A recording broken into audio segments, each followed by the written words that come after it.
ಓಂ ಶ್ರೀ ಗುರುಭ್ಯೋ ನಮಃ. ಓಂ ಶ್ರೀ ನಟರಾಜಾಯ ನಮಃ.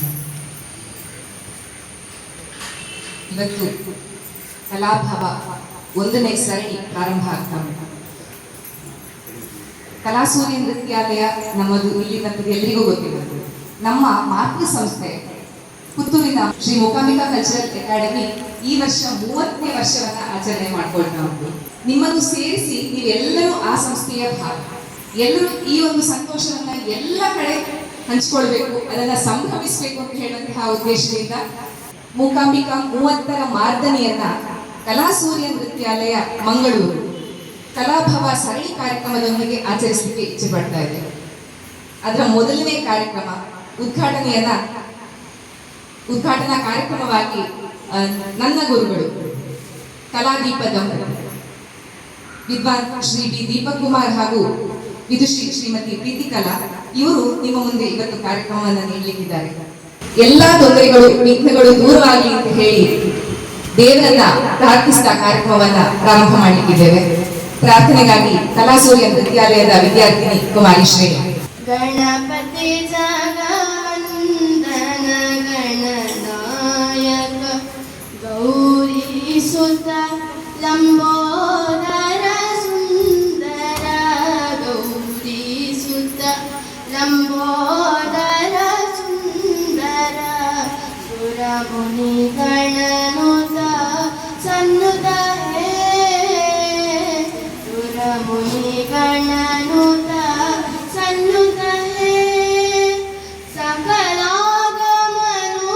ಶಾಶ್ವತ ಶುಭಪ್ರದ ಸಕಲಾಗಮನುತ ಶಾಶ್ವತ ಶುಭಪ್ರದ ಮುಕ್ತಿಪ್ರದಾಯಕ ಗಜಮುಖ ಹೇ ಮುಕ್ತಿಪ್ರದಾಯಕ ಗಜಮುಖ ಹೇ. ಇದೀಗ ಕಾರ್ಯಕ್ರಮವನ್ನ ಉದ್ಘಾಟಿಸಬೇಕಾಗಿ ಉದ್ಘಾಟಕರಾದಂತಹ ಶ್ರೀ ರಮೇಶ್ ಭಟ್ ಇವರನ್ನ ವೇದಿಕೆಗಾಗಿ ಆಹ್ವಾನಿಸ್ತಾ ಇದ್ದಾರೆ. ಜೊತೆಗೆ ಕಲಾದೀಪ ದಂಪತಿಗಳು ಹಾಗೂ ವಿಕ್ರಮ್ ಪಂಡಿಟ್ ಇವರು ವೇದಿಕೆಗೆ ಬರಬೇಕು ಅಂತ ಕೇಳ್ತಾರೆ.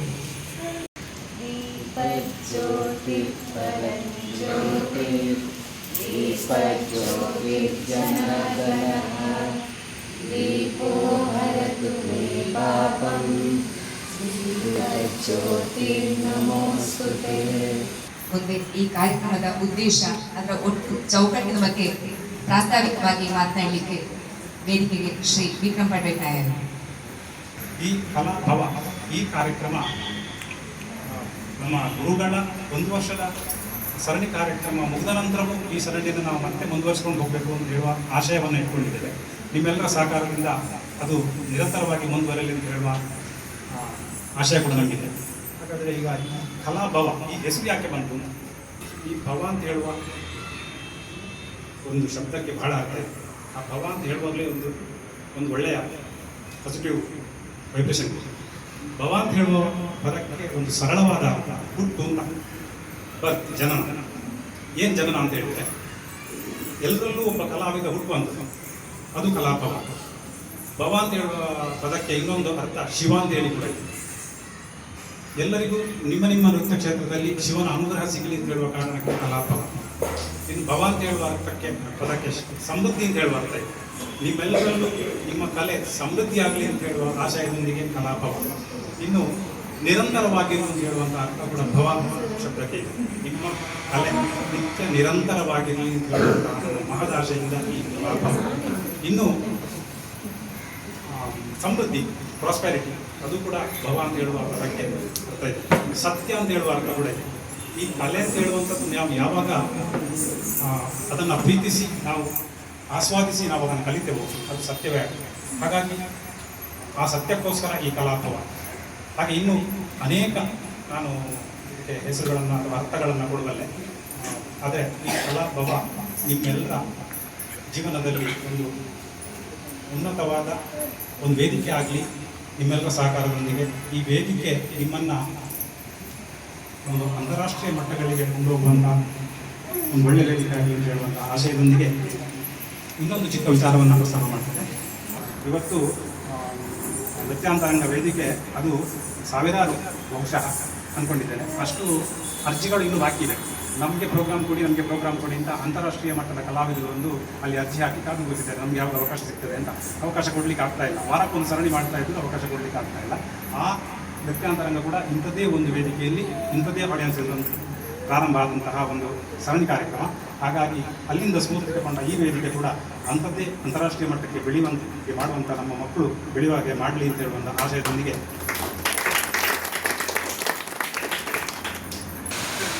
ಶ್ರೀ ಗುರುಭ್ಯೋ ನಮಃ.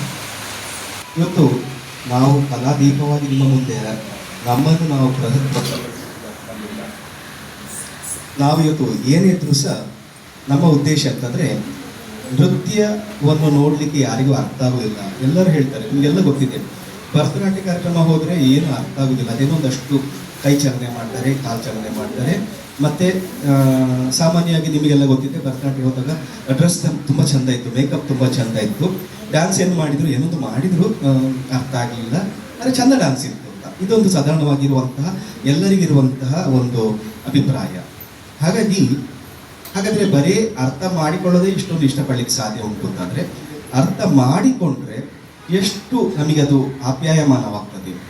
ಇದೊಂದು ಕಲೆಯ ಬಗ್ಗೆ ನಾವು ತಿಳ್ಕೊಳ್ಬೇಕಾದಂಥ ಒಂದು ಕಾರ್ಯಕ್ರಮ. ಹಾಗಾಗಿ ಈ ಒಂದು ಸಣ್ಣ ಕಾರ್ಯಕ್ರಮದಲ್ಲಿ ನೀವೆಲ್ಲ ಭರತನಾಟ್ಯ ಹೇಳ್ಬೇಕಾದ್ರೆ ದೊಡ್ಡ ಸಭಾಂಗಣ, ತುಂಬ ಲೈಟ್ಗಳು, ತುಂಬ ಜನರು, ಒಂದಷ್ಟು ಹೊಗೆ, ಒಂದಷ್ಟು ಸೆಟ್ಟಿಂಗ್ಗಳು, ಒಂದಷ್ಟು ಜನರು, ಒಂದಷ್ಟು ಸಭಾಂಗಣಗಳು, ಒಂದಷ್ಟು ಅತಿಥಿಗಳು, ಅವರನ್ನು ಕರ್ಕೊಂಡು ಬರ್ಲಿಕ್ಕೆ ಒಂದಷ್ಟು ಚೇಲಗಳು, ಮತ್ತು ಅವರಿಗೆ ಕೊಡುವಂಥ ಹಾರ, ತುರಾಯಿ, ಮೊಮೆಂಟೋಗಳು, ಇದೆಲ್ಲ ಭರತನಾಟ್ಯ ಕಾರ್ಯಕ್ರಮದಲ್ಲಿ ಕಾಣುವಂಥದ್ದು.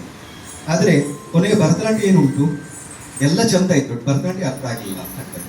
ನಮಗೆ ಮೇಯ್ನ್ ಆಗಿ ಮುಖ್ಯವಾಗಿ ಬೇಕಾಗುವಂಥದ್ದು ಭರತನಾಟ್ಯ ಅರ್ಥವಾಗಲಿಕ್ಕೆ. ಹಾಗಾಗಿ ಇವತ್ತು ನಾವು ಒಂದು ಸಣ್ಣ ಪ್ರಯತ್ನ ಮಾಡ್ತೇವೆ.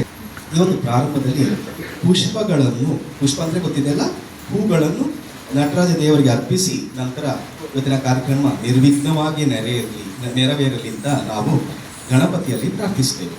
ಪುಷ್ಪಗಳನ್ನು ಅರ್ಪಿಸಿ ನಂತರ ಒಂದಷ್ಟು ಅಡವುಗಳು, ನೀವೆಲ್ಲ ಕಲಿಯುವಂಥ ಅಡವುಗಳನ್ನು ನಾವು ಮಾಡಿ ನಂತರ ನೊಟ್ಟು ಸ್ವರ ಅಂತ ಒಂದು ಮುತ್ತುಸ್ವಾಮಿ ದೀಕ್ಷಿತರ ಒಂದು ಬಹಳ ಸುಂದರವಾದಂಥ ರಚನೆ ಇದೆ. ಪಾಶ್ಚಾತ್ಯ ಸಂಗೀತದಲ್ಲಿ ಈ ಥರ ಸಂಗೀತ ಇದ್ದರೆ ನಮ್ಮ ಸಂಗೀತದಲ್ಲಿ ಯಾಕೆ ಸಾಧ್ಯ ಇಲ್ಲ ಅಂತ 200 ವರ್ಷಗಳ ಹಿಂದೆ ಅವರು ರಚನೆ ಮಾಡಿದಂತಹ ಒಂದು ರಚನೆಗಳೆಂದರೆ ನೊಟ್ಟು ಸ್ವರ. ಶಕ್ತಿ ಸಹಿತ ಗಣಪತಿ ಶಂಕರಾದಿ ಸೇವಿತಂ ಕೇಳಬೇಕಾದ್ರೆ ನಿಮ್ಗೆ ಯಾವುದೋ ವೆಸ್ಟರ್ನ್ ಪದ್ಯ ಕೇಳಿದಾಗ್ತದೆ, ಅವರು ಆಗಿನ ಕಾಲದಲ್ಲೇ ಮಾಡಿದ್ದಾರೆ. ಅದೊಂಥರ ಬಹಳ ಚಂದ. ನಮ್ಮ ಶಾಸ್ತ್ರೀಯ ಸಂಗೀತದ ಶಂಕರಾಭರಣ ರಾಗ ಇದ್ರೂ ಕೂಡ ಇದು ನೇರ ಸಂಚಾರ ಇರುವಂಥದ್ದು. ಹಾಗಾಗಿ ನೊಟ್ಟು ಸ್ವರ ಶಕ್ತಿ ಸಹಿತ, ಶಕ್ತಿ ಅಂದರೆ ಇಲ್ಲಿ ಶಕ್ತಿ ಅಲ್ಲ, ಪಾರ್ವತಿ ಒಟ್ಟಿಗೆ ಇರುವಂಥ ಗಣಪತಿ. ಶಂಕರ ಅಂದರೆ ಶಿವನಿಂದ ವಂದಿಸಲ್ಪಡೋ ಗಣಪತಿಗೆ ಅವನ ಅಪ್ಪನೇ ವಂದಿಸ್ತಾನಂತೆ ಅಂತ ವಿಶೇಷ ನೋಡಿ. ಶಂಕರಾದಿ ಸೇವಿತಂ ವಿರಕ್ತ ಸಕಲ ಮುನಿವರ ಸುರರಾಜ ವಿನುತ ಗುರುಗುಹಂ, ಎಲ್ಲ ವಿರಕ್ತಿ ಹೊಂದಿದಂಥ ದೇವತೆಗಳು, ಗುರುಗಳು, ಮುನಿಗಳಿಂದ ವಂದಿಸಲ್ಪಡುವನು. ಭಕ್ತಾದಿ ಪೋಷಕಂ, ಭಕ್ತರನ್ನೆಲ್ಲ, ನಾವೆಲ್ಲ ಭಕ್ತರಲ್ಲ, ನಮ್ಮನ್ನೆಲ್ಲ ಕಾಪಾಡ್ತಾನಂತೆ. ಭವ ನುತಂ ವಿನಾಯಕಂ, ಅವನಿಗೆ ಇಡೀ ಭೂಮಂಡಲ ನಮಸ್ಕರಿಸುತ್ತಂತೆ. ಭುಕ್ತಿ ಮುಕ್ತಿ ಪ್ರಥಮ್, ಅವನು ಭುಕ್ತಿಯನ್ನು ಕೊಡ್ತಾನೆ, ಮುಕ್ತಿಯನ್ನು ಕೊಡ್ತಾನೆ. ಭೂಷಿತ ರಕ್ತ ಪಾದಾಂಬೂಜ, ಅವನ ಪಾದ ಹೇಗಿದೆ ಅಂದರೆ ಅವನ ಪಾದಗಳು ಕೆಂಪಗಿನ ತಾವರೆಯಂತಹ ಪಾದಗಳು, ನಾವು ನೋಡುವಾಗ ಅಂಥ ಪಾದಗಳಿಗೆ ನಾವು ನಮಸ್ಕರಿಸ್ತೇವೆ. ಸುಂದರವಾದ ರಚನೆ. ಇದಕ್ಕೆ ಬೆಂಗಳೂರಿನ ಕರ್ನಾಟಕ ಕಲಾಶ್ರೀ ದೇಬೂರು ಶ್ರೀವತ್ಸ ಅವರು ಹಾಡಿದ್ದಾರೆ. ಸುಂದರವಾದ ರಚನೆ, ಶಂಕರಾಭರಣ ರಾಗ ಮತ್ತು ಆದಿತಾಳ.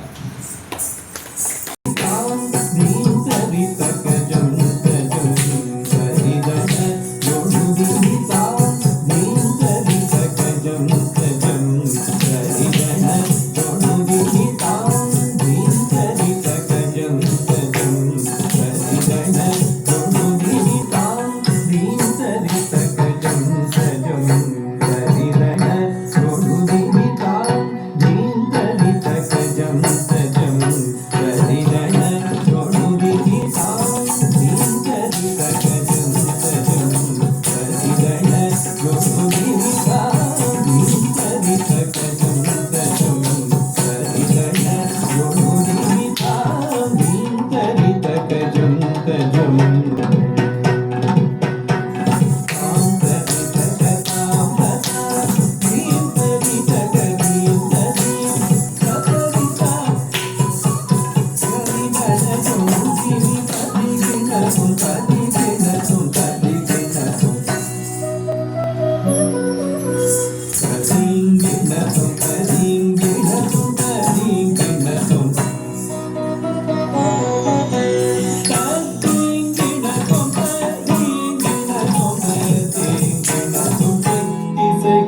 ಗಣಪತಿ ಶಂಕರಾದಿ ಸೇವಿತ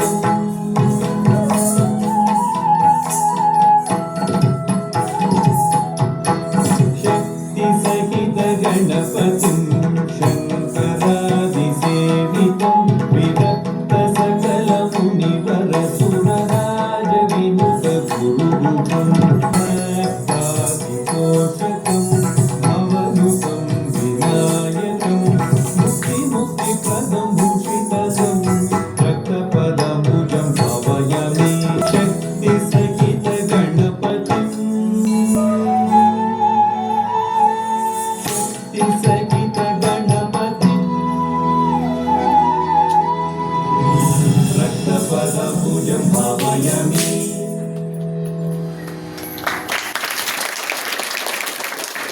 ಆದಿಶಕ್ತಿ ಇಲ್ಲದೆ ನಮ್ಮ ಜೀವ ನಿಲ್ಲುವುದಿಲ್ಲ, ಈ ಪ್ರಪಂಚ ನಿಲ್ಲುವುದಿಲ್ಲ. ಆದಿಶಕ್ತಿ ಹೇಗೆಂದ್ರೆ ನಿರ್ವಿಕಾರ, ಯಾವುದೇ ವಿಕಾರ ಇಲ್ಲ, ನಿರಾಮಯ, ನಿರ್ಗುಣ, ಯಾವುದೇ ಗುಣ ಇಲ್ಲ, ಎಲ್ಲವನ್ನು ಮೀರಿದಂತಹ ದೇವಿ. ಆಕೆಗೆ ಆಕಾರ ಕೂಡ ಇಲ್ಲ, ನಿರಾಕಾರ. ಹಾಗಾದ್ರೆ ಹೇಗೆ ವರ್ಣಿಸುವುದು ಈ ದೇವಿಯನ್ನು? ನಿಮ್ಮ ಮುಂದೆ ಅರ್ಧ ಗಂಟೆ ವರ್ಣಿಸಬೇಕು. ಒಂದು ಬಣ್ಣ ಇಲ್ಲದ, ರೂಪ ಇಲ್ಲದ, ಗುಣ ಇಲ್ಲದ ಒಂದು ದೇವಿಯನ್ನು ಹೇಗೆ ವರ್ಣಿಸುವುದು? ಎಷ್ಟು ಸವಾಲಲ್ಲವೇ? ನಾವು ಅರ್ಧ ಗಂಟೆ ನಿಮ್ಮ ಮುಂದೆ ನೃತ್ಯ ಮಾಡ್ತೇವೆ, ನೀವು ಅರ್ಧ ಗಂಟೆ ನೋಡ್ತೀರಿ. ಇದನ್ನು ಬಹಳ ಸುಂದರವಾದ ರಾಗ, ಗಂಭೀರ ನಾಟ ರಾಗ. ಅದರ ಪದ್ಯ ಕೇಳಿ ನೀವು. ಈ ನೃತ್ಯ ನೋಡ್ಬೇಕಾದ್ರೆ ನಿಮ್ಮ ಕಿವಿ ತೆರೆದು ಆ ಕಿವಿಯೊಳಗೆ ಬರುವಂತಹ ಧ್ವನಿಯನ್ನು ಆಸ್ವಾದಿಸಿ, ಜೊತೆಗೆ ನಮ್ಮ ನೃತ್ಯವನ್ನು ಕೂಡ ನೋಡಿ. ಗಂಭೀರ ನಾಟ ರಾಗ ಆದಿತಾಳದಲ್ಲಿ. ರಚನೆ ಶ್ರೇಷ್ಠ ವಾಗ್ಯಕಾರರಾದ ಡಾಕ್ಟರ್ ಬಾಲಮುರಳಿ ಕೃಷ್ಣ. ಬಹುಶಃ ಸಂಗೀತ ಅವರಿಗೆ ಗೊತ್ತುಂಟು, ಬಾಲಮುರಳಿ ಕೃಷ್ಣ ಅವರು ಬರೆದಂಥದ್ದು.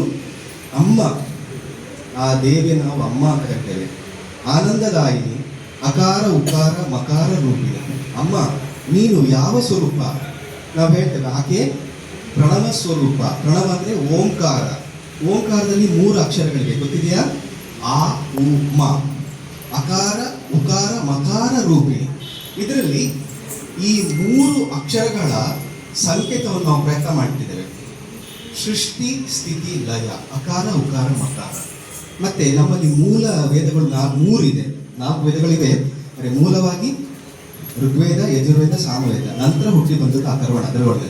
ಹಾಗಾಗಿ ಅಕಾರ ಋಗ್ವೇದ, ಉಕಾರ ಯಜುರ್ವೇದ, ಮಕಾರ ಸಾಮವೇದ ಅಂತ ಬಂದ ಎಲ್ಲ ಭಾವನೆಗಳಿಂದ ಕೂಡಿದಂಥವನಿಗೆ ಅತ್ಯಂತ ಸಂತೋಷವಾದ ನಿರವಧಿಕ ಸುಖ ಮೂಲ ಅನುಭವ ನಿಮ್ಮ. ಅಂದರೆ ನಮಗೆ ಅತ್ಯಂತ, ನಮಗೆ ಅದು ಕೂಡಿದು ಕಳೆದ ಅತ್ಯಂತ ಹೆಚ್ಚಿನ ಆನಂದವನ್ನು ಕೊಡು ಅಂತ ಹೇಳ್ತಾರೆ. ಶಿವೆ ಶಿವೆ ಶಿವೆ 3 ಸಲ ಹೇಳುವಂಥದ್ದು.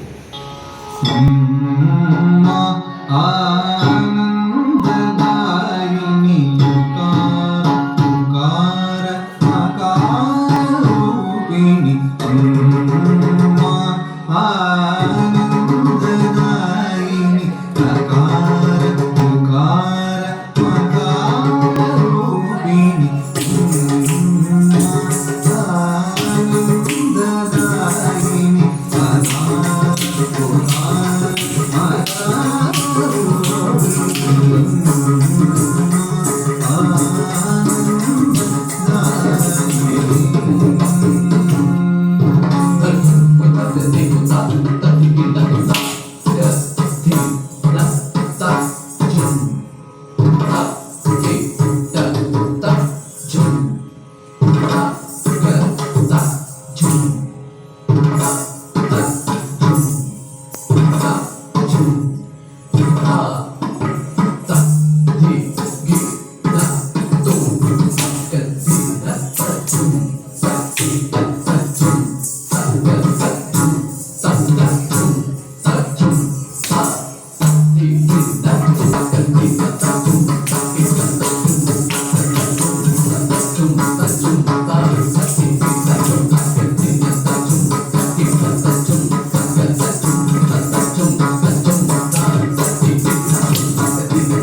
ನಿಮಗೆ ಯಾರಿಗಾದ್ರೂ ಇವತ್ತು ಅನಿಸಿತಾ ಇಲ್ಲಿ ಮಾಡ್ತಾ ಇದ್ದವ್ರಿಗೆ ಯಾರಿಗಾದ್ರೂ ಹುಷಾರಿಲ್ಲ ಅಂತ ಏನಾದ್ರೂ ಅನಿಸಿತಾ ನೋಡ್ಬೇಕಾದ್ರೆ ಅನಿಸ್ಲಿಕ್ಕೆ ಸಾಧ್ಯವೇ ಇಲ್ಲ.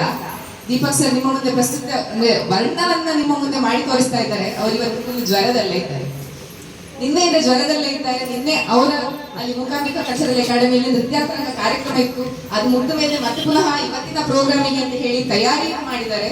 ಮಾತ್ರೆ ತಗೊಳ್ತಾ ಇದ್ದಾರೆ, ಪ್ರಾಕ್ಟೀಸ್ ಮಾಡ್ತಾ ಇದ್ದಾರೆ, ಮಾತ್ರೆ ತಗೊಳ್ತಾ ಇದ್ದಾರೆ, ರೆಡಿ ಆಗ್ತಾ ಇದ್ದಾರೆ, ನಿಮ್ಮ ಮುಂದೆ ಬಂದು ಮಾಡ್ತಾ ಇದ್ದಾರೆ. ಈ ಇದೆ ಮಳೆಗೆ ಬರ್ತದಲ್ಲ, ಈ ಲೈಟ್ ಬರ್ತದಲ್ಲ, ಇದನ್ನ ನೋಡೋದು ಒಂದು ನೆನಪಾಯ್ತು. ದೀಪಕ್ ಸರಿಗೆ ನೆನಪಾಯ್ತಾ ಗೊತ್ತಿಲ್ಲ. ನಮ್ಮ ಸಂಸ್ಥೆಯ ಈಗ 30ನೇ ವರ್ಷ, ಸರಿ 10 ವರ್ಷದ ಹಿಂದೆ ನಮ್ಮ ಸಂಸ್ಥೆಯ ವಿಂಶತಿ ಅಂತ ಉತ್ಸವ ಪ್ರಾರಂಭ ಮಾಡಿದಾಗ ಅಲ್ಲಿ ಮೊದಲಾಗಿ ಕರೆಸಿದ್ದು ನನ್ನ ಗುರು, ನಮ್ಮ ಗುರು ಸಮಾನರಾಗಿರುವ ಅಂತಾರಾಷ್ಟ್ರೀಯ ಖ್ಯಾತಿಯ ಕಲಾವಿದೆ ಚೆನ್ನೈಯ ಶ್ರೀಮತಿ ಮೀನಾಕ್ಷಿ ಶ್ರೀನಿವಾಸನ್. ಅವ್ರು ಬಂದಾಗ ಫೆಬ್ರವರಿ ತಿಂಗಳಲ್ಲಿ ಈ ಹಾತೆ ಕಾಣುವುದಿಲ್ಲ. ಈಗ ಮಳೆಗಾದ್ರೆ ಈ ಹಾತೆ ಬರ್ತದೆ ಲೈಟಿಗೆ. ಫೆಬ್ರವರಿ ತಿಂಗಳಲ್ಲಿ ಎಲ್ಲಿಯ ಈ ಹಾತೆ ಅಂತ ಫೆಬ್ರವರಿ ತಿಂಗಳ ಕಾರ್ಯಕ್ರಮ ದಿನ ಅದು ಸ್ಟೇಜ್ ಫುಲ್ ಲೈಟ್ ಆಗಿ ಲೋಡ್ ಆಗಿರ್ತದೆ. ನಿಮ್ಗೆ ಗೊತ್ತು, ಒಂದು ದೊಡ್ಡ ಕಾರ್ಯಕ್ರಮ ಅಂದ್ರೆ ಯಾವ ತರ ಇರ್ತದೆ. ಅವರು ಡಾನ್ಸ್ ಮಾಡಿ ಮಾತಾ ಪರಾಶಕ್ತಿ ಅಂತಾರೆ, ಇನ್ನೂ ಸಹ ಕಣ್ಮುಂದೆ ಉಂಟು ಮಾತಾ ಪರಾಶಕ್ತಿಯಲ್ಲಿ ಕೂತ್ರು. ಇಷ್ಟು ಹಾತೆ ಬಂತು. ಮೀನಾಕ್ಷಿ ಅಕ್ಕ ಡಾನ್ಸ್ ಮಾಡ್ಬೇಕಾದ್ರೆ ಸಾಧಾರಣ ನಾನು ಒಂದು ಚೂರು ಫೋನ್ ಎಲ್ಲ ಟೆನ್ಷನ್ ಅನ್ನು ಬಿಟ್ಟು ಕೂತ್ಕೊಳ್ತೇನೆ. ಆ ದಿನ ಫಸ್ಟ್ ಡಾನ್ಸ್ ಇಡೀ ನಾನು ಹಾತೇ ನೋಡಿದ್ದೆ. ಅವರು ಒಂದು ಚೂರು ಇದಾಗ್ಲಿಲ್ಲ, ಅಷ್ಟು ಅವರ ಮೇಲೆ ಹಾತೆ ಬೀಳ್ತಿದ್ದೇನೋ. ನಮ್ಗೆ ಮಾತ್ರ ಅವ್ರ ಮೈ ಮೇಲೆ ಬಿದ್ದರೆ ಅವರಿಗೆ ತೊಂದರೆ ಆದ್ರೆ ಅಂತ ಅಂತಾರಾಷ್ಟ್ರೀಯ ಖ್ಯಾತಿಯ ಕಲಾವಿದರು ಎಲ್ಲಿಂದ ಬಂತು ಈ ಫೆಬ್ರವರಿಯಲ್ಲಿ ಎಲ್ಲಿಂದ ಹಾಗೆ ಬಂತು ಲೈಟ್ ಆಫ್ ಮಾಡಲಿಕ್ಕೆ ಸ್ಟೇಜಲ್ಲಿ ಆನ್ ಸ್ಟೇಜಲ್ಲಿ ಕಲಾವಿದರು ಕೂತಿದ್ದಾರೆ ಹಿಮ್ಮೇಳ ಸಹಿತ ಕಾರ್ಯಕ್ರಮಕ್ಕೆ ಇಡೀ ಹಾತೆ ಈ ಒಂದು ನಿಜವಾಗ್ಲೂ ಹೇಳ್ಬೇಕಾದ್ರೆ ಇಡೀ ಒಂದು ಡ್ಯಾನ್ಸ್ ಇಡೀ ನಾವು ನೋಡಿದ್ವಿ ಬರೀ ಹಾತೇ ಗಮನಿಸಿದ್ದ ಆಮೇಲೆ ಆ ಇಡೀ ಡ್ಯಾನ್ಸ್ ಆದಮೇಲೆ ನಾವು ಅವರ ಪಕ್ಕಕ್ಕೆ ಸ್ಟೇಜಿಗೆ ಹೋದಾಗ ಅವರಿಗೆ ಹೋಗಿ ತುಂಬ ಸೋ ಸಾರಿ ಮ್ಯಾಮ್ ಇದು ಇಷ್ಟು ಹಾಕಿ ಬಂದಿತ್ತ ಕೇಳ್ತಾರೆ ಕಲಾವಿದೆಯ ಏಕಾಗ್ರತೆಯ ಮಟ್ಟ ಯಾವ ಇದಿತ್ತಂದ್ರೆ ಅಲ್ಲಿ ಡಿಸ್ಟರ್ಬ್ ಆದದ್ದು ನಾವು ಮಾತ್ರ ಯಾರ ಮೇಲೆ ಹಾಸ್ಯ ಬೀಳ್ತಿತ್ತು ಅವರು ಒಂದು ಚೂರು ಇಡೀ ಡ್ಯಾನ್ಸ್ ಅಲ್ಲಿ ಹಾಸ್ಯೆಯೇ ಇಲ್ಲ ಅನ್ನುವ ಹಾಗೆ ಅವರು ಮತ್ತೆ ಆ ಮಾತ್ರ ಕಂಡದ್ದು ಅವರಿಗೆ ನಮಗೆ ಎಲ್ಲ ಕಂಡಿತ್ತು ಕೃಷ್ಣನ ರೂಪದಲ್ಲಿ ಒಂದು ಮುಗ್ಧತೆಯನ್ನು ನಾವು ಆರಾಧಿಸುವಂತಹ ಒಂದು ವಿಶೇಷ ಸಂಸ್ಕೃತಿ ನಮ್ಮದು. ಕೃಷ್ಣ ಎಷ್ಟು ಪಾಪ ಅಲ್ಲ, ಹೌದಾ? ಹಾಗಾಗಿ ನೀವು ಓದಿ, ಕೃಷ್ಣ ಖಂಡಿತ ಪಾಪ ಅಲ್ಲ. ಅವರನ್ನು ಈ ಗೋಕುಲದ ಹೆಂಗಸರೆಲ್ಲ ಬೈತಾ ಇದ್ರು, ಎಷ್ಟು ತೊಂದರೆ ಕೊಡ್ತಾರೆ, ಹೌದಾ? ಅವರ ತಾಯಿಗೆ ಇದ್ದವರ ಎಲ್ಲ ಚಾಡಿ ಕೇಳಿ ಕೇಳಿ ಕೊನೆಗೊಂದು ದಿವಸ ಅವರನ್ನು ಕಟ್ಟಿ ಹಾಕಲಾಗುತ್ತೆ. ಒಮ್ಮೆ ಕೃಷ್ಣನ ಜನ್ಮ ವೃತ್ತಾಂತವನ್ನು ಓದಿ, ಆಗ ನಿಮ್ಮಲ್ಲಿ ಒಂದಷ್ಟು ಕೃಷ್ಣರು ಹುಟ್ಟಿಕೊಳ್ಳಿಕ್ಕೆ ಸಾಧ್ಯ. ಕೃಷ್ಣ ಹೇಗಂದ್ರೆ, ಕೃಷ್ಣನಿಗೆ ಏನು ಇಷ್ಟ? ಬೆಣ್ಣೆ ಇಷ್ಟ, ತುಂಬ ಪ್ರಸಿದ್ಧ ಪಡುತ್ತೆ. ಕೃಷ್ಣನಿಗೆ ಬೆಣ್ಣೆ ಇಷ್ಟ. ಆದರೆ ಕೃಷ್ಣ ಒಂದು ಅಮ್ಮ ಬಂದಾಗ ಕೃಷ್ಣನ ಮನೆಯಲ್ಲಿ ಬೆಣ್ಣೆ ಇರ್ತದ, ನಿಮ್ಮ ಮನೇಲಿ ಐಸ್ ಕ್ರೀಮ್ ಇರ್ತದ, ಖಾಲಿ ಆಗ್ತದೆ ಯಾವಾಗ, ಹೌದಾ? ಹಾಗೆ ಕೃಷ್ಣನ ಮನೆಯಲ್ಲಿ ಬೆಣ್ಣೆ ಇರ್ತದ, ಇರಲಿಕ್ಕೆ ಸಾಧ್ಯ ಇಲ್ಲ, ಯಾಕಂದ್ರೆ ಇವ್ರು ಖಾಲಿ ಮಾಡ್ತಾನೆ ಇರ್ತಾರೆ. ಅಮ್ಮ ಬಂದು ಬೈತಾರೆ, ಏನು ಕೃಷ್ಣ ಎಂತ ಮಾಡಿದ್ವಿ ಬೆಣ್ಣೆ? ಮಯ್ಯ ಮೋರೆ ಅಮ್ಮ, ನನ್ನ ಅಮ್ಮ ಮೇ ನಹಿ ಮಾಕಲು ಕಾಯೋ. ಇದು ಉತ್ತರ ಭಾರತೀಯದ ಒಂದು ಪ್ರಾಂತೀಯ ಭಾಷೆ, ಹಿಂದಿ ಭಾಷೆ, ಶುದ್ಧ ಹಿಂದಿ. ನಾನು ಬೆಣ್ಣೆ ತಿನ್ನಲೇ ಇಲ್ಲ, ಎಷ್ಟು ಹಸಿ ಹಸಿ ಸುಳ್ಳು. ಮೇನಹಿ ನಾನು ಬೆಣ್ಣೆ ತಿನ್ನಲಿಲ್ಲ, ಸತ್ಯ ಹೇಳು, ಬೆಣ್ಣೆ ತಿನ್ನಲಿಲ್ವಾ? ಇಲ್ಲ, ನಾನು ಕಸವು ತೋರಿ, ನಿನ್ನ ಆಣೆ, ಅಮ್ಮನ ಮೇಲೆ ಸಾಣ, ನಿನ್ನ ಆಣೆ, ನಾನು ಬೆಣ್ಣೆ ತಿನ್ನಲಿಲ್ಲ. ಕಾರಣ ಕೊಡ್ತಾರೆ, ಏನೆಂದ್ರೆ ನೀನೇ ಅಲ್ವಾ ಬೆಳಿಗ್ಗೆ ಬಿಸಿ ಬಂದು ಗೋಪಿ ಇಟ್ಕೊಂಡು ಬಂದು ಹೇಳು. ಕೃಷ್ಣನ ಎಲ್ಲಿ ಕಳಿಸ್ತಾಳೆ ಅಮ್ಮ? ಬೃಂದಾವ ಮಧುವನಿಗೆ ಕಳಿಸ್ತಾಳೆ. ಕೋಲ್ ಇಟ್ಕೊಂಡು ಕೋಲು ಕಂಬಳಿ ತಗೊಂಡು ಹೋಗು, ಸೀರೆ ಎಲ್ಲಿಗೆ? ದನನ್ನು ಮೀಸಿಕೊಂಡು ಕಾಡಿಗೆ ಹೋಗು, ಬೃಂದಾವನದ ಕಾಡಿಗೆ ಹೋಗು. ಮಧುವನದಲ್ಲಿ ಹೋಗಿ ಕಳಿಸಿದಾಗ ನಾನು ಹಾಕ್ಬಿಟ್ಟು ಕಷ್ಟಪಟ್ಟು ಬೆಳಿಗ್ಗೆ ಜಾವ, ನಾವೆಲ್ಲ ಬೆಳಿಗ್ಗೆ ಹೇಳೋದು ಭಾರಿ ಕಷ್ಟ ಅಲ್ಲ. ಅಮ್ಮ ಕೋಲಿನಲ್ಲಿ ಬಾರಿಸಿ ಎಬ್ಬಿಸಿ ಅವನು ಇಡೀ ದನಗಳನ್ನು ಮೇಯಿಸಿದ. ಅಲ್ಲಿ ಹೋಗಿ ಅಲ್ಲಿ ಪ್ರಾಣಿ ಪಕ್ಷಿಗಳನ್ನ ಕೊಳಲು ಊದಿಕೊಂಡು ಸಂತೋಷವಾಗಿ ಒಂದು ಬೀಜವನ್ನು ಇಟ್ಟು ಆ ಬೀಜ ಮರವಾಗಿ ಬಿಡ್ತಂತೆ. ಅಷ್ಟೊತ್ತು ಕೊಳಲು ಊದಿಸಿ ಮತ್ತೆ ಸಂಜೆ ಹಾಕ್ಬೇಕಾದ್ರೆ ಬಂದೆ ನಾನು ಬೆಣ್ಣೆ ಹೇಗೆ ತರಲಿಕ್ಕೆ ಸಾಧ್ಯ ಅಲ್ವಾ? ಇಡೀ ದಿವಸ ಬೆಳಗ್ಗೆ ಹೊರಗಿದ್ದರೆ ಬೆಣ್ಣೆ ತಂದಿದ್ದೇನೆ, ಸತ್ಯ ಹೇಳಮ್ಮ ಅಂತ ಹೇಳ್ತಾರೆ. ಹೌದು, ವಿಷಯ ಸತ್ಯ. ಮತ್ತೆ ಇದಕ್ಕೆ ಯಾರ ನಿಂದ ಕಿವಿ ಉದಿದ್ದಾರೆ ಯಾರು ಗೊತ್ತ? ನನ್ನ ಒಟ್ಟಿಗೆ ಇರುವಂಥ ಎಲ್ಲ ಗೋಪಾಲಕರು ಇದ್ದಾರಲ್ಲ, ನನ್ನ ಫ್ರೆಂಡ್ಸ್ ಅಂತ ಹೇಳ್ತಾರಲ್ಲ, ಅವರೊಟ್ಟಿಗೆ ನಾನು ಆಟವಾಡಿ ಎಲ್ಲರಲ್ಲಿ ನಾನೇ ಗೆದ್ದಿದ್ದೇನೆ. ಗೋಲಿ ಆಟದಲ್ಲಿ ಆಗಲಿ, ಯುದ್ಧ, ಈ ಜಗಳ ಆಟದಲ್ಲಿ ಆಗಲಿ, ಚೆಂಡಾಟದಲ್ಲಿ ನಾನು ಗೆದ್ದೆ. ಅವ್ರಿಗೇನಾಯಿತು? ಮತ್ಸರ ಆಯಿತು. ನಾವು ಹೇಳಿದ್ರೆ ನಂಜಿ ಆಗ್ತದೆ ಹೊಟ್ಟೆ, ಹೌದಾ? ಹೊಟ್ಟೆ ಕಿಚ್ಚಾಯ್ತು. ಅವರೆಲ್ಲರೂ ಬಂದೆಂತ ಮಾಡಿ ಗೊತ್ತುಂಟ, ಹೊಟ್ಟೆ ಕಿಚ್ಚಂತ ನನ್ನ ಮುಖಕ್ಕೆ ಬೆಣ್ಣೆ ಎತ್ತಿದ್ದಾರೆ. ಅದನ್ನು ನೋಡಿ ನೀವು ಹೇಳ್ತೇನೆ ನಾನು ಬೆಣ್ಣೆ ತಿಂದ ಅಂತ. ನಾನು ತಿಂದದ ಬೆಣ್ಣೆ ಅಲ್ಲ, ಅವ್ರು ಮೆತ್ತಿದ್ದು ಅಂತ ಕೃಷ್ಣ ಬಹಳ ಪಾಪದ ಮುಖ ತೋರಿಸ್ತಾರೆ. ನಾನು ತಿಂದದಲ್ಲ, ಅವ್ರು ನನ್ನ ಮುಖಕ್ಕೆ ಬೆಣ್ಣೆ ಮೆತ್ತಿದ್ದು ಅಂತ. ಆಗ ಯಶೋದೆ ಎಷ್ಟಾದ್ರು ಕೃಷ್ಣನ ತಾಯಿ.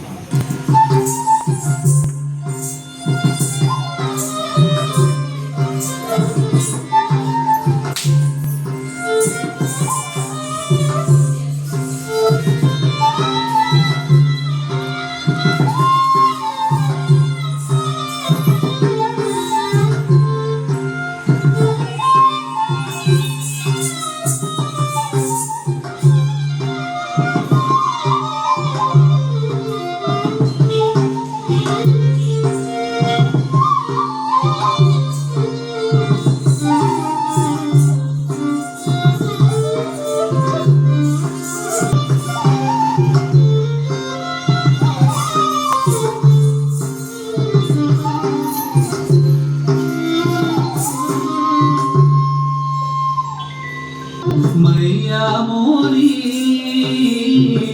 मैं नहीं माखन जायो, मैया मोरी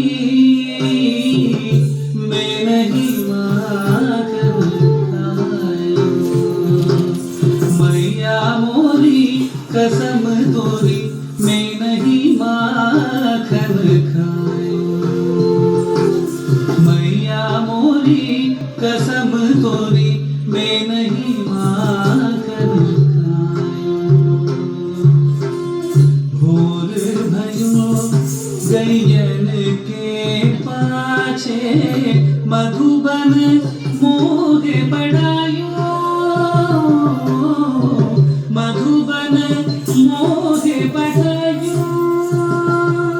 चार प्रहर बंसी बढ़ बढ़ क्यों सांझ भरे घर आयो। मैया मोरी चार प्रहर बंसी बढ़ बढ़ क्यों सांझ भरे घर आयो। मैया मोरी मैं नहीं माखन खायो। मैं बालक बैयन को छोटू जिनको कहीं भी पायो। ग्वाल बाल सब बेर पड़े तू जननी मन की अति भोली। किनके कहे पतरायो। किनके कहे पतरायो। जिया तेरे खजू वेद उपजी के।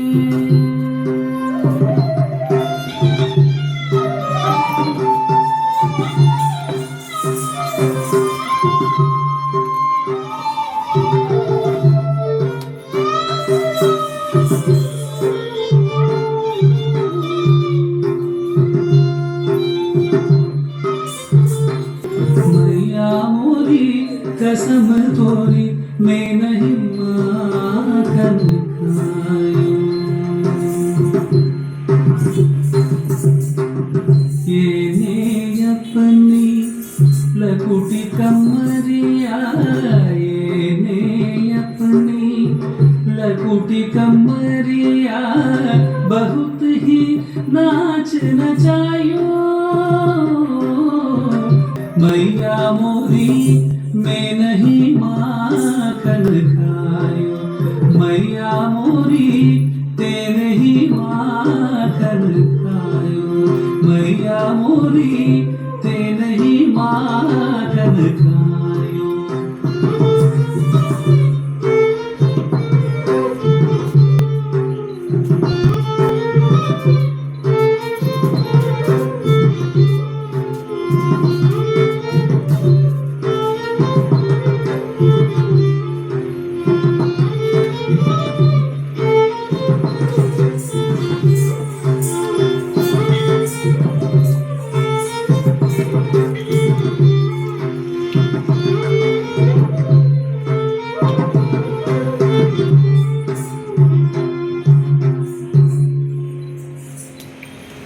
मैया मोरी मैं नहीं माखन खायो।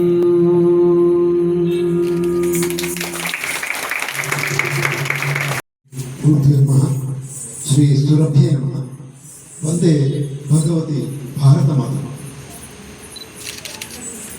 ಶ್ರೀಮದ್ ಜಗದ್ಗುರು ಶಂಕರಾಚಾರ್ಯ ಶ್ರೀ ರಾಘವೇಶ್ವರ ಭಾರತಿ ಸ್ವಾಮಿಗಳು ನಮ್ಮ ಕುಲಗುರು ಪ್ರಥಮವಾಗಿ ಅವರಿಗೆ ವಂದಿಸುತ್ತಾರೆ. ನಮ್ಮ ಶ್ರೀ ಮಠದ ಗೋಕರ್ಣದ ಅಶೋಕ್ ಅಂತ ಹೇಳುವ ಸ್ಥಳದಲ್ಲಿ ಸುಮಾರು 50 ಎಕರೆ ವಿಸ್ತೀರ್ಣ ಪಟ್ಟುಕೊಂಡ ಜಾಗದಲ್ಲಿ ಒಂದು ವಿಶ್ವವಿದ್ಯಾ ಪೀಠ ಅಸ್ತಿತ್ವಕ್ಕೆ ಬಂದಿದೆ. ಭಾರತೀಯ ಎಲ್ಲ 64 ಕಲೆಗಳು ಹಾಗೂ 18 ವಿದ್ಯಾಸ್ಥಾನಗಳು ಇದನ್ನು ಕಲಿಸುವ ಒಂದು ಏಕಮೇವ ಅದ್ವಿತೀಯ ಕೇಂದ್ರ ಆಗಿ ಮೂಡಿ ಬರ್ತಾ ಇದೆ. ಇದು ಹೀಗೆ ಬೆಳಿಬೇಕು. ಹಾಗೆ ಮಕ್ಕಳು ಮತ್ತು ಪೋಷಕರ ಒಂದು ಯಾವುದು ಸಪೋರ್ಟ್ ಕಾರಣ ಸಿಗೋದು ಕಷ್ಟ ಕೆಲವು ಕಡೆ. ಈ ಚಾತುರ್ಮಾಸದಲ್ಲಿ ನಮ್ಮ ಗುರುಗಳು ಹೇಳಿದ್ದಾರೆ ಕನ್ನಡದಲ್ಲಿ ಬೇರೆ ಯಾವುದೇ ಭಾಷೆಯ ಪದಗಳನ್ನು ಬಳಸದೆ ನಮ್ಮ ಭಾಷೆಯನ್ನು ಉಳಿಸಬೇಕು, ಬೆಳೆಸಬೇಕು. ನಮ್ಮ ಕೆಲವು ಭಾರತೀಯ ಪರಂಪರೆಯ ನೋಡಿ, ಒಂದು ತುಳು ಭಾಷೆ ಈ ಗದ್ದೆ ಬೇಸಾಯ ನಿಂತು ಹೋದರೆ ಮೊನ್ನೆ ಹೇಳ್ತಾ ಇದ್ರು 108 ತುಳುವಿನ ಶಬ್ದಗಳು ಮಾಯ ಆಗ್ತವಂತೆ. ಅದು ಹಾಗೆ ಆಗಬಾರ್ದು ಅನ್ನೋ ದೃಷ್ಟಿಯಲ್ಲಿ ನಾವು ನಮ್ಮ ಭಾಷೆಯನ್ನು, ನಮ್ಮ ಯಾವ ಪರಂಪರೆ ಇದನ್ನು ಉಳಿಸಬೇಕು, ಬೆಳೆಸಬೇಕು. ಆ ರೀತಿಯಲ್ಲಿ ನಾವು ಪ್ರಯತ್ನ ಪಡೋಣ. ಮತ್ತು ಮಕ್ಕಳು ಮತ್ತು ಅವರ ಪೋಷಕರು ಇದಕ್ಕೆ ಮತ್ತೆ ಸಪೋರ್ಟಿಂಗ್ ಅಂತ ಕನ್ನಡ ಸಹಕಾರ ಕೊಡುವಾಗಿದ್ದರೆ ಇಲ್ಲಿ ಮುಂದೆ ಭಜನೆ ಹಾಗೆ ವಿಷ್ಣು ಸಹಸ್ರನಾಮ. ಇವತ್ತಿನ ಕಲಾಭಾವ ಒಂದರ ಶುಭ ಸಂಜೆಯಲ್ಲಿ ನಾವು ಹಮ್ಮಿಕೊಂಡಿರುವ ಸಾಂಸ್ಕೃತಿಕ ಚಟುವಟಿಕೆಯಲ್ಲಿ ನಾನು ಒಂದು ಪುಟ್ಟ ಔಷಧೀಯ ಸಸ್ಯ ಪುದೀನದ ಬಗ್ಗೆ ಅರಿವು ಮೂಡಿಸಲು ಇಚ್ಛಿಸುತ್ತೇನೆ. ಪುದೀನ ಒಂದು ಔಷಧೀಯ ಗುಣಗಳನ್ನು ಹೊಂದಿರುವ ಸುವಾಸನೆಯುಳ್ಳ ಸಸ್ಯ. ಇದರ ಎಲೆ ಮತ್ತು ಎಣ್ಣೆಯನ್ನು ಅನೇಕ ಆಹಾರಗಳು, ಪಾನೀಯಗಳು ಮತ್ತು ಮನೆಮದ್ದುಗಳಲ್ಲಿ ಬಳಸುತ್ತಾರೆ. ಜೀರ್ಣಕ್ರಿಯೆಗೆ ಸಹಾಯ ಮಾಡುತ್ತದೆ. ಹಲ್ಲು ಮತ್ತು ಚರ್ಮದ ಆರೋಗ್ಯವನ್ನು ಕಾಪಾಡುವಲ್ಲಿ ಸಹಕಾರಿಯಾಗಿದೆ. ತೂಕ ನಿರ್ವಹಣೆಗೆ ಸಹಾಯ ಮಾಡುತ್ತದೆ. ಕಾರಣ ಶ್ರೇಯ ಅವಳು ನೆಟ್ಟಿರುವಂತಹ ಗಿಡವನ್ನ ಗುರುಗಳಿಗೆ ನೀಡಿ ಅವರಿಂದ ಆಶೀರ್ವಾದವನ್ನ ತಗೊಳ್ಬೇಕು ಅಂತ ಹೇಳ್ತೀವಿ.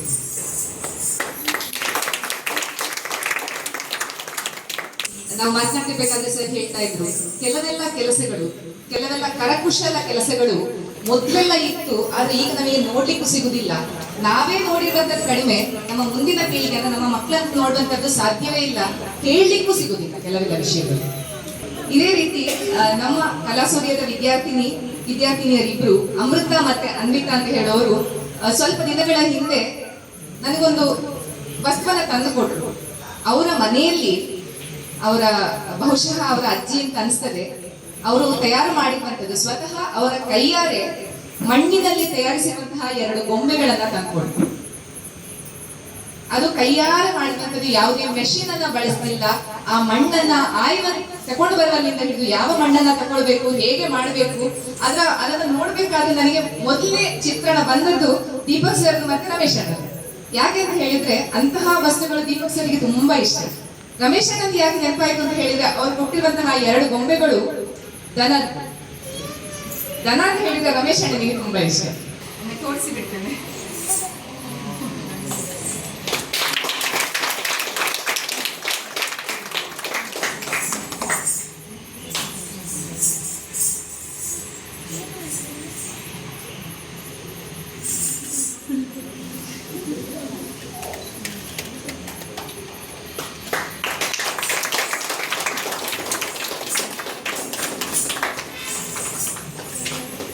ಮೆಷಿನ್ ಅಲ್ಲೆಲ್ಲ ಮಾಡುವಂಥದ್ದು ತುಂಬಾ ಸುಲಭ, ಆದ್ರೆ ಕೈಯಲ್ಲಿ ಇದನ್ನ ಮಾಡಬೇಕು ಅಂತ ಹೇಳಿದ್ರೆ ಹಿಂದೆ ಎಷ್ಟು ಪರಿಶ್ರಮ ಇರ್ಬೋದು ಅಂತ ಹೇಳುವಂಥದ್ದು, ಅದಕ್ಕೊಂದು ಗೌರವ ಸಿಗ್ಲೇಬೇಕು. ಎಲ್ಲರಿಗೂ ಶುಭ ಸಂಜೆ. ಇಂದು ಇವತ್ತು ಇಲ್ಲಿಗೆ ಬಂದು ಇಷ್ಟು ಸಮಯ ಕಳೆಯುವಂಥ ಸಂದರ್ಭ ಇಲ್ಲ ನಮ್ಮದು. ನನ್ನ ಹತ್ರ ಪೇರೆಂಟಿಲಿದ್ದಾರೆ, ಬಿಸಿ ಶೆಡ್ಯೂಲ್ ಆದರೂ ಕೂಡ ಏನೋ ತುಂಬ ಇಷ್ಟು ವರ್ಷದ ನನ್ನ ಜೀವನ ಸಾರ್ಥಕ ಆಯ್ತು ಎನಿಸ್ತೇನೆ. ನನ್ನ ಮಗಳ ಗುರುಗಳು ಮಹಾನ್ ಗುರುಗಳು, ಗುರು ದಂಪತಿಗಳು ನಾಟ್ಯವನ್ನು ನೋಡುವಂತಹ ಭಾಗ್ಯವನ್ನು ನನಗೆ ಕೊಟ್ಟದಕ್ಕೆ ನಾನು ದೇವರಿಗೆ ತುಂಬ ಧನ್ಯವಾದವನ್ನು ಹೇಳ್ತಾ ಇದ್ದೇನೆ. ಇನ್ನೊಂದು ದೇವಿಯ ನಾಟ್ಯ ನೋಡಿದಾಗಂತೂ ನನಗೆ 2 ಕಣ್ಣು ಕೊಟ್ಟದ್ದು ದೇವರು. ನನಗೆ ಅವರು ನೋಡಿದೆ, ಇವರು ನೋಡಿದಂತ ಇಬ್ಬರನ್ನು ಹೇಗೆ ಮ್ಯಾನೇಜ್ ಮಾಡೋದು ಅಂತ ಗೊತ್ತಾಗಲಿಲ್ಲ. ಅದಕ್ಕಿಂತ ಮೊದಲು ವಿಕ್ರಮ್ ರವರು ಅವರ ಒಂದು ಮಾತಲ್ಲಿ ಹೇಳಿದ್ರು, ಕಲೆಯನ್ನು ನಾವು ಅನುಭವಿಸಬೇಕು ಅಂತ ಹೇಳಿ. ಕಲೆಯನ್ನು ಅನುಭವಿಸ್ಬೇಕಂತ ಹೇಳಿ ಕೂಡ ನಾನು ಕೂಡ ಕೂತ್ಕೊಂಡೆ. ಅನುಭವಿಸ್ತಾ ಇರುವಾಗ ಇವರಿಬ್ಬರಲ್ಲಿ ಯಾರನ್ನು ನೋಡುವಂತೆ ಒಂದು ಕನ್ಫ್ಯೂಷನ್ ನನಗೆ ಕ್ರಿಯೇಟ್ ಆಯಿತು. ಮತ್ತೆ ಮನಸ್ಸಿಗೆ ಬಂತು, ದೀಪ ಹಚ್ಚದೆ ಯಾವುದೇ ಕಲೆ ಪ್ರದರ್ಶನ ಆಗುವುದಿಲ್ಲ. ದೀಪ ಇರಬೇಕು, ಕಲೆಯೂ ಇರಬೇಕು. ಕಲೆ ಇಲ್ಲದ ದೀಪ ವ್ಯರ್ಥ ಅಂತ ಹೇಳಿ ನನಗಾಯ್ತು. ಅದನ್ನು ಮನವರಿಕೆಯಾಗಿ ಇಬ್ಬರನ್ನು ನೋಡಲಿಕ್ಕೆ ನಾನು ಸ್ಟಾರ್ಟ್ ಮಾಡಿದೆ. ನಿಜವಾಗಿ ಹೇಳ್ಬೇಕಂತ ಹೇಳಿದ್ರೆ ಅರ್ಧ ಗಂಟೆ ಸೌಜನ್ಯ ಮೇಡಮ್ ಒಂದು ಚಾಲೆಂಜ್ ಕೊಟ್ಟರು ಮಕ್ಕಳಿಗೆ. ಅದು ನಮಗೆ ಕೂಡ ಚಾಲೆಂಜ್ ಆಗಿತ್ತು. ಏನಂತ ಹೇಳಿದ್ರೆ, ನೀವು ಸ್ವಲ್ಪನೂ ಅಲ್ಲಾಡದೆ ನೃತ್ಯ ಪ್ರದರ್ಶನವನ್ನು ನೋಡ್ಬೇಕಂತ ಹೇಳಿ. ಅಲ್ಲಾಡದೆ ಕೂತ್ಕೊಂಡಕ್ಕಿಂತಲೂ ಜಾಸ್ತಿ ನಾವು ಕಣ್ಣು ಮಿಟಿಸದೆ ನಿಮ್ಮನ್ನು ನೋಡಿದಂಥದ್ದು ತುಂಬಾ ದೊಡ್ಡದು ಅಂತ ಹೇಳಾಯ್ತು ನಮಗೆ. ಅಷ್ಟು ಈಕ್ವಾಲಿಟಿ. ಇದು ಕನಿಷ್ಠ 2,000 ರೂಪಾಯಿ ಕೊಟ್ಟು ಟಿಕೆಟ್ ಕೊಟ್ಟು ನೋಡಬೇಕಾದ ಕಾರ್ಯಕ್ರಮ.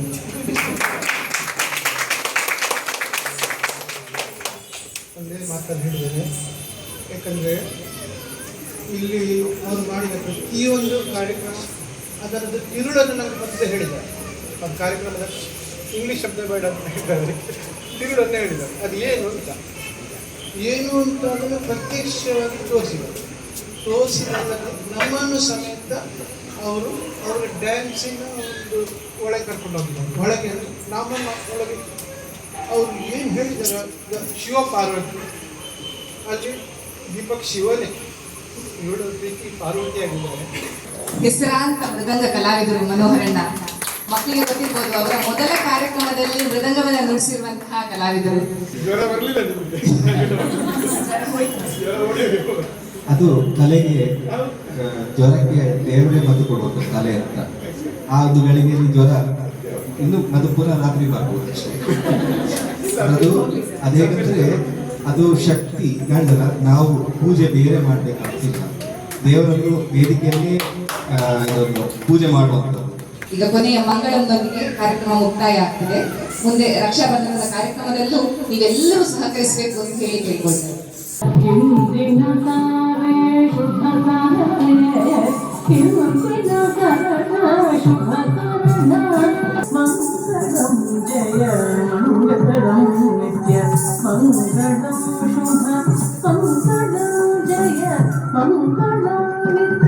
ಮಂಗಳ